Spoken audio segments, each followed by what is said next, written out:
इस कहानी की शुरुआत एक फैमिली को दिखाने से होती है जिसमें मदर और उनके दो बच्चे थे, एक बेटा और एक बेटी। बच्चे का नाम नेथन था। हाल ही में इनकी डॉगी की मौत हो गई थी, जिस वजह से नेथन काफी दुखी था क्योंकि वो अपनी डॉगी से काफी करीब था। इसीलिए अपनी मॉम से पूछता है कि हमारी डॉगी कहाँ गई होगी, हेल जहन्नुम या हेवन जन्नत में। इस पर मॉम ने जवाब दिया कि वो हेल में गई होगी क्योंकि वो एक बुरी डॉगी थी। ये बात सुनकर जब नेथन सोया तो उसे एक अजीब सा सपना आया। सपने में वो एक बेफोमेट को देखता है जो चमक रहा था। बेफोमेट असल में एक शैतानी पुतला है जिसका सर तो बकरे जैसा मगर जिस्म इंसान जैसा होता है। बहुत सारे शैतानी कबीले ग्रुप्स बेफोमेट को अपना गॉड समझकर इसकी पूजा करते हैं। ये अजीब सा सपना देखकर नेथन उठ गया। ऊपर से उसे अपनी डॉगी की याद भी आ रही थी, इसलिए वो वैसे भी नहीं सो पा रहा था। उसे जागता हुआ देखकर नेथन की बहन जिसका नाम ऑरेली था वो नेथन को समझाती है कि तुम परेशान ना हो, हम तुम्हारी डॉगी को हेल से जरूर लेकर आएंगे। तो अगले दिन दोनों बहन भाई एक शैतानी किताब लेकर घने जंगल में जाते हैं। ये माना जाता था कि इस जंगल में हेल का एक दरवाजा है, यहाँ की जमीन खोदकर वहाँ तक पहुँचा जा सकता है। साथ ही लोग अपने प्यारे मरे हुए लोगों को मिलने भी आया करते थे।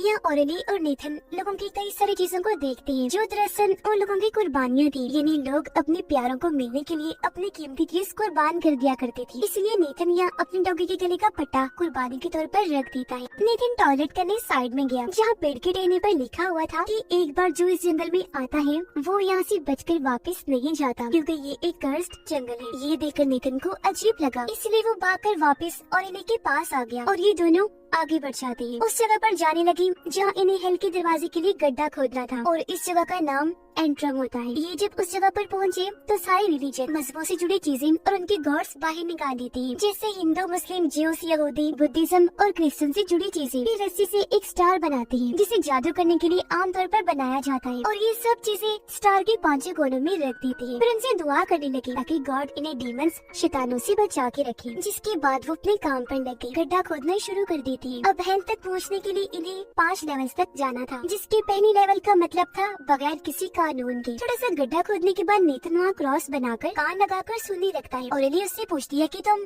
क्या सुन रही हो? तब नेथन कहता है मैं हेल का म्यूजिक सुनने की कोशिश कर रहा हूँ। अब यहाँ एक अजीब चीज नोटिस करने वाली थी। जब नेथन ने क्रॉस बनाया था तब वो एकदम सीधा था, पर अब वो उल्टा हो गया था। फिर दोनों बहन भाई अब अपने टेंट के पास आ गए। कुछ दूरी पर हम एक गली सड़ी लाश को देखते हैं। अब इसके कुछ दिन के बाद वो फिर से गड्ढा खोदने लगते हैं जहाँ नेथन पेड़ के पीछे एक परछाई को देखता है जो पूरी तरह काली थी, पर इस चीज को नजरअंदाज करके वो अपनी बहन के पास आ गया। कुछ दूरी पर एक आदमी को देखते हैं जो अपनी बस जान लेने ही वाला था। उसके पास एक सफेद रंग का टेडी भी था और अब जैसे आदमी अपने पेट में चाकू घुसाने वाला होता है कि तभी नेथन उसे देखकर चीख मार देता है। आदमी ने जब इन दोनों की तरफ देखा तो खुद को वो रोक लेता है, अपना सामान लेकर चुपचाप यहाँ से चला जाता है। अगले दिन ये फिर से गड्ढा खोदने लगते हैं। यहाँ भी नेथन को वही काली परछाइयां दिखती है जिनके इस पार सफेद रंग के सींग भी नजर आ रही थी। ये देखकर नेथन काफी डर गया, वो चिल्लाने लगता है। तब उसकी ऐसी हालत देखकर ऑरेली फौरन उसे टेंट में ले आती है। यहाँ पता चला कि ऑरेली नेथन को सिर्फ यह तसल्ली देने के लिए लाई थी। वो अपने साथ अपनी डॉगी का पट्टा भी लेकर आई थी ताकि नेथन को दिखा सके कि डॉगी ने हेल से अपना पट्टा भेजा है, जिसका मतलब था कि नेथन समझ जाए कि वो अब वापस कभी नहीं आ सकती और उसे थोड़ी तसल्ली हो, उसका दर्द कम हो सके। रात को सोने से पहले ऑरेली नेथन को कहती है कि जाकर ब्रश कर लो, पर वो उसकी एक नहीं सुनता। इसलिए ऑरेली वो शैतानी किताब निकालकर नेथन को 3 सर वाला डॉग दिखाती है। बताने लगी कि ये हेल का गेट कीपर रखवाला है जिसे जंजीरों से बांधा गया है। इस 3 सर वाले डॉग की सूंघने की ताकत बहुत तेज है, इसलिए तुम अगर ब्रश नहीं करोगे तो वो स्मेल करके यहाँ आएगा और तुम्हें मार देगा, मार कर फिर खा जाएगा। ये सुनकर नेथन काफी डर गया और अब वो फौरन ब्रश करने चला जाता है। वो जब नदी के पास था तो वहाँ एक कश्ती को देखता है जिसमें कश्ती चलाने वाला आदमी एक औरत को कहीं ले जा रहा था। औरत की हालत काफी अजीब थी। ये देखकर नेथन काफी डर गया और वो जल्दी से भागकर टेंट में आ गया, सो जाता है। जिस दौरान उसे फिर से एक सपना आया। उसने देखा कि भटकती हुई आग से एक काली परछाई बाहर आ रही है। वो काफी खतरनाक था। वो फिर किताब में उसे 3 सर वाले डॉग को देखता है। फौरन बाद उसने देखा कि 2 डीमंस उस गड्ढे से निकलकर बाहर आ गए हैं जिन्होंने इंसान की जिल्द पहन ली है और वो बिल्कुल इंसान बन गए हैं। नेथन को फिर बेफोमेट नजर आया जिसके नीचे आग जली हुई थी। इन सब के बाद वो ड्रोने से डीमन को देखता है जो काफी भयानक लग रहा था। अजीब तरह से अपना सर और मुंह हिला रहा था। अगले सुबह नेथन फिर से पेड़ की वही डायरी देखता है जिस पर लिखा था कि कोई भी इस जंगल से वापस नहीं जा सकता। इस बार उस पर खून भी लगा हुआ था। अब यहाँ हमें पता चला कि उन्होंने गड्ढा इतना खोद लिया है कि वो अब दूसरे लेवल पर आ गए थे, जिसका मतलब था बुराई। इस लेवल पर आकर नेथन दूसरी तरफ मुंह करके बैठ गया और एली को बताता है कि हम दूसरे लेवल पर पहुँच गए हैं क्योंकि डीमस ने मुझे नोचा है। ये कहकर वो अपनी बाजू पर लगे खरोचों के निशान भी दिखाता है, पर क्योंकि ऑरेली को डीमस पर यकीन नहीं था इसलिए वो ये समझते है कि जरूर नेथन ने खुद ये निशान बनाए होंगे। तो वो उसकी बाजू पर अपने साथ लाया गया होली वाटर डाल देती है। फिर उसका जहन बहलाने के लिए उसे जंगल में ले गई घुमाने के लिए, जहाँ नेथन पानी में अजीब से किसी हरकत को देखता है। काफी देर तक बस वहीं घूरता रहता है। इस चीज का फायदा उठाकर ऑरेली डॉगी के पट्टे को वही साइड में रख देती है ताकि वो नेथन को यकीन दिला सके कि हमारे डॉगी ने पट्टा वापस ले जाए और वो खुद वापस नहीं आ सकती। अब अचानक ही उन्हें हल्की म्यूजिक की आवाज सुनाई देने लगती है। वो अब तीसरे लेवल पर पहुंच गई है। हल्की म्यूजिक की आवाज सुनकर दोनों बहन भाई यहाँ से भाग गए और एक खाली पड़े गांव में आ जाते हैं। यहाँ वो दो लोगों और बैफोमेट को देखते हैं। अब ये लोग दरअसल वही डीमस थे जो नेथन ने अपने सपने में देखे थे, जब वो गड्ढे से निकलकर बाहर आए थे और उन्होंने इंसानी जिल्द पहन ली थी। और इन्हें नीचे पड़े सफेद टेडी को देखती है और बैफोमेट अजीब तरह से हिल रहा था और अब ये डीमस उसके नीचे आग लगा देती है। ये देखकर ऑरेली समझ जाती है कि जिस आदमी को हमने देखा था जो अपनी जान लेने लगा था, ये सफेड टेडी उसी का है। इन दोनों डीमस ने इस आदमी को बैफोमेट के अंदर डाला हुआ है। नीचे आग इसलिए जलाई ताकि वो आदमी को पकाकर खा सके क्योंकि ये कैनिबल डीमस थी, यानी आदमखोर डीमन। ये देख अब ऑरेली भी घबरा गई। नेथन का हाथ पकड़ के यहाँ से भागने लगती है। ये अपने टेंट तक आ गई। जब इनकी नजर आसमान पर पड़ी तो वहाँ काले धुएं का दायरा बना हुआ था, जो देखकर दोनों काफी डर गई। वो काले डीमस भी इनका पीछा कर रही थी। नेथन और ऑरेली जल्दी से एक कश्ती में बैठे यहाँ से निकलने लगते हैं, पर तभी पानी में से एक चीज बाहर आकर नेथन को अंदर खींचने लगती है, मगर ऑरेली उसे पकड़ लेती है।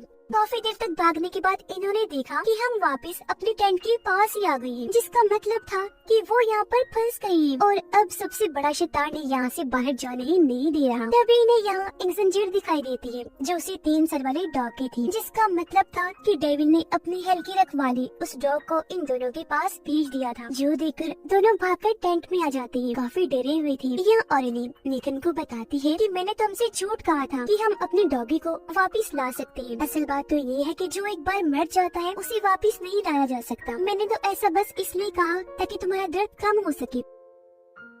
नेथन उसे कहता है कि मैं सबसे बड़े डेमन से मिला हूँ जो मुझे हमारे घर के पीछे ही देखा था। उसने तो मुझे तभी बता दिया था कि तुम्हारी बहन तुम्हारे साथ एक चाल चलेगी, तुम्हारी डॉगी का पट्टा इस्तेमाल करके। जो सुनकर ऑरेली काफी घबरा गई और तभी वो डेमन इन दोनों पर हमला कर देता है। ये दोनों भागकर एक पेड़ पर चढ़ गई। काफी देर तक उधर ही बैठी रही तो इनकी वहीं पर आग लग जाती है। साथ ही यहाँ हमें पता चला कि वो अब चौथे लेवल पर पहुँच गई है, जिसका मतलब था डर की ताकत। अब पास्ट माजी के एक सीन से हमें पता चला कि एक दिन उनके डॉगी ने नेथन को काट लिया था, इसलिए नेथन की मॉम ने उसे बुरा कहा था कि वो हेल में गई होगी। यही वजह है कि नेथन उसे ढूंढने के लिए यहाँ आया ताकि वो उसे हेल से वापस घर ले जा सके। अगली सुबह ऑरेली और नेथन देखती हैं कि वो दोनों आदमी हमारे टेंट के पास खड़े हुए हैं। अब इससे पहले आदमियों की नजर उन पर पड़ती दोनों छुप छुपा कर यहाँ से भागने की कोशिश करने लगती है, मगर आदमी जिन्हें देख चुके थे फौरन ही शूट कर देते हैं। मगर जिस गोली से शूट किया गया था वो बेहोश करने वाली थी। दोनों आदमी उन्हें पिंजरे में ले जाकर बंद कर देते हैं। एक आदमी ऑरेली को परेशान करने लगा, जो देखकर नेथन को बहुत बुरा लगा,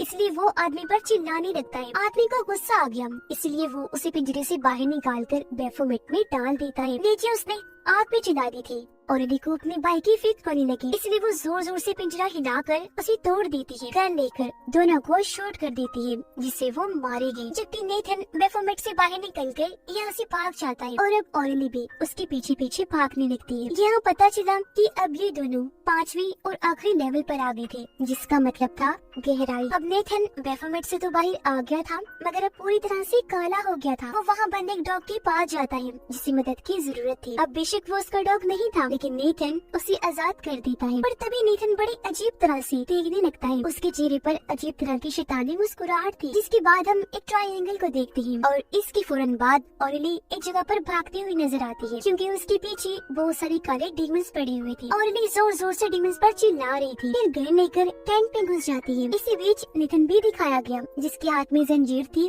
और वो टेंट की तरफ ही जा रहा था। इसी जंगल के एक घर में हम एक कपल को देखते हैं, जिनकी हालत हालत बहुत खराब थी, जिसके बाद अब कोई उन्हें शूट करके ही जान से मार डालता है और उनके हाथ में हम एक सेब देखते हैं। फौरन बाद ही डेविल दिखाया गया, जो बहुत बदसूरत खौफनाक था। पेड़ पर लिखी गई वो बात सच थी कि जो भी इस जंगल में आएगा वो यहाँ से बचकर वापस नहीं जा सकता। अब नेथन तो डीमन बन गया था। जब भी वो काला होकर बाहर आया और उसके चेहरे पर अजीब तरह की शैतानी मुस्कुराहट थी, जबकि उसकी बहन ऑर्ली को तो डेविल अब खुद ही मार देगा। अब हेल तक जाने के 5 लेवल इसलिए बनाए गए थे कि तुम जितने गहराई में जाते रहोगी, मौत उतनी ही तुम्हारे पास आती रहेगी। ट्रायंगल का मतलब इस फिल्म में ये था कि डेविल ने उन्हें अब इस तरह ट्रायंगल में फंसा लिया था कि वो यहाँ से बचकर नहीं निकल सकते। जैसे दोनों बहन भाई ने हालांकि भागने की कोशिश की थी, पर वो इस तरह ट्रायंगल में फंस गई थी कि आखिर मारे ही गए, क्योंकि ट्रायंगल की हर कोने पर मौत ही थी, जो खुद वो डेविल था। और इस फिल्म की कहानी भी यहीं पर खत्म हो जाती है।